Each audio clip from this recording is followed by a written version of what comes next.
قناه السويس ايه بقى؟ الدوله الوحيده في العالم كله ال 193 دوله اللي فيها قناه صناعيه تم حفرها بايدي ابنائها.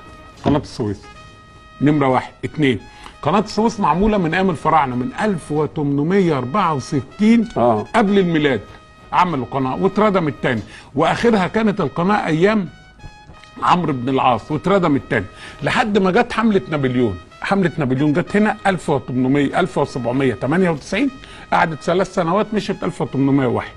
1798 بعد ما جه سنه كان جاب العلماء معاه، قال لهم ايه رايكم نحفر القناه؟ هو طبعا داخل لمصر، انما كانت دماغه فين؟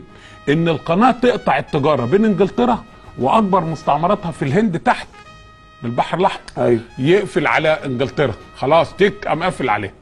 الخبراء بتوعه جم وتمام وزي الفل، قالوا بس يا عين البحر الاحمر اعلى من الابيض ب 10 متر.